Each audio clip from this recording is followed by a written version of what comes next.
Saw 2 is a 2005 horror film that is indeed the sequel to Saw. In fact, it's just 1 year after the first movie. This time it's not directed by James Wan, it's directed by Darren Lynn Bousman. Now the plot this time around is we meet Donnie Wahlberg, who plays Detective Eric Matthews. And Eric Matthews, I don't want to say he's a corrupted cop, but he's definitely a little crooked.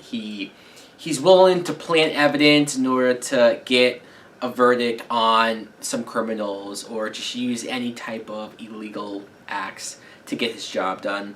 So that makes him the next target for Jigsaw. And Jigsaw not only kidnaps his son, but he kidnaps a bunch of other people, puts them all in a house with this gas that's slowly killing them.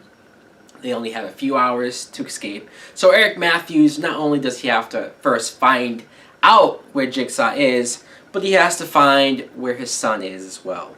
Now what I think of Saw 2 is, I like this movie. I do.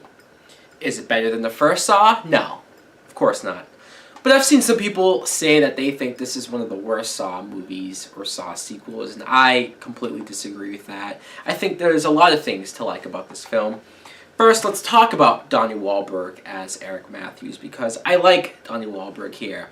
Of course, he's that hard-ass, tough-type character who especially doesn't treat his son all that well.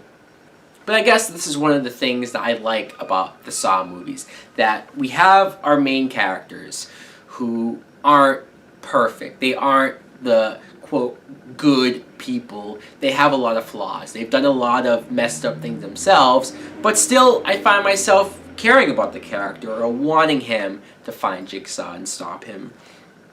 But that brings me to Tobin Bell as Jigsaw, because we only just found out who Jigsaw was at the very end of the first movie. So we didn't get to see a whole lot of Tobin Bell, but this time around, he's all there. You see him from the beginning. In fact, the cops catch him at the very beginning, but of course that's all a part of his plan.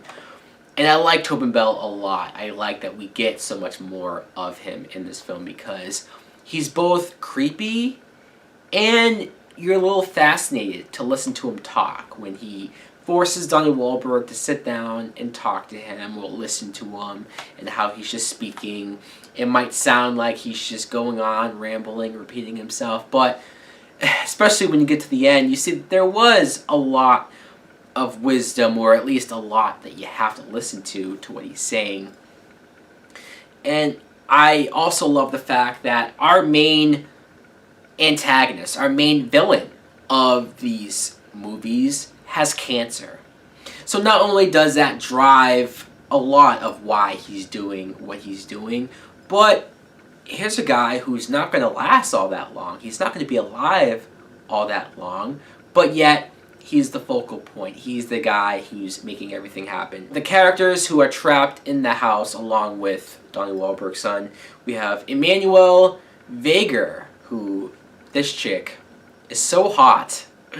I swear, I don't know. She's beautiful. That's really all I gotta say about her.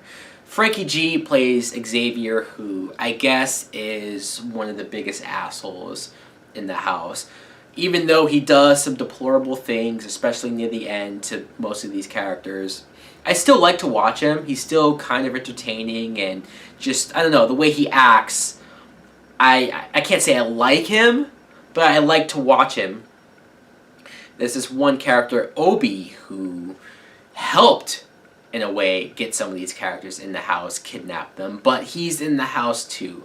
So I just like that dynamic of nobody being able to trust him. He's a little creepy himself. And we have Amanda, played by Shawnee Smith. Amanda, the same character who was in the first movie for that brief moment. She's back. She's back in this house in another trap because I guess she's fucked up her life once again. One thing that makes this movie different from not only the first Saw film, but the rest of the Saw sequels, are the traps. Because, yeah, technically they're traps, but the way that they're set up in this house, it's almost like a fun house, or a haunted house in a way, where each and every room, each and every trap is specific for certain characters. And seeing, like, when Obi has to go in the furnace to get these needles that's supposed to have the antidote for this gas that's going in them.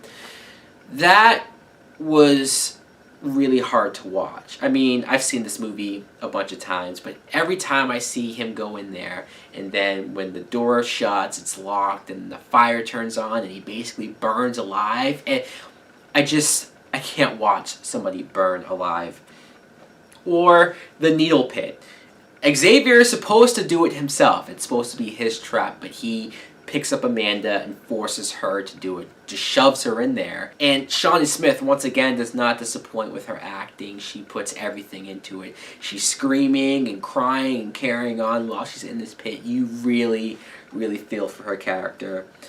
And also, there's a glass box that Emmanuel, this is the point where everyone in the movie is pretty much almost near death from this gas. So, granted, she's a little delirious, but when you see a glass box that has the antidote, but you have to stick your hands through these holes that she doesn't realize it, but it has blades at the end of it. So when she does it, her hands get stuck and it starts to cut her arms. She's stuck there. And even the way that scene is shot, the way how the lighting is and how her blood in the glass is forcing that red light down on her. It's in one sense beautiful to look at, but also horrific as well. Some of my favorite moments in the movie is, like I said, when Jigsaw is forcing Donnie Wahlberg to sit down and talk to him and wait it out.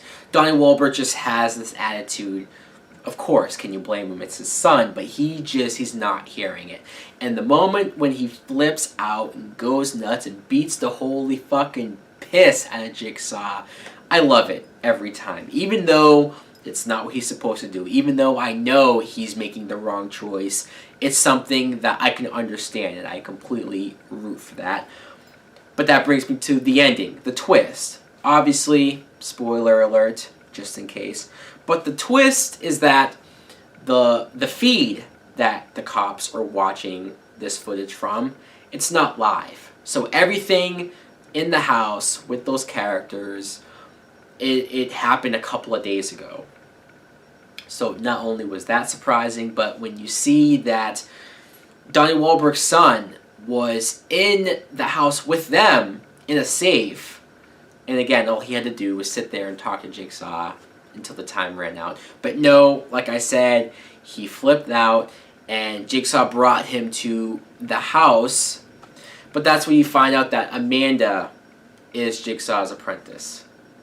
And all of that, it's almost just like so many layers of surprises that I'm still not sure if it equals the shock that I have from the first movie. I mean, I still get chills when I see that ending. But this one, I guess there was so many surprises all in this ending that I think it did a good job at least trying to hold up. Saw 2, I enjoyed this film. I do. It might not be some of the best of the series, but I do think it's pretty damn good.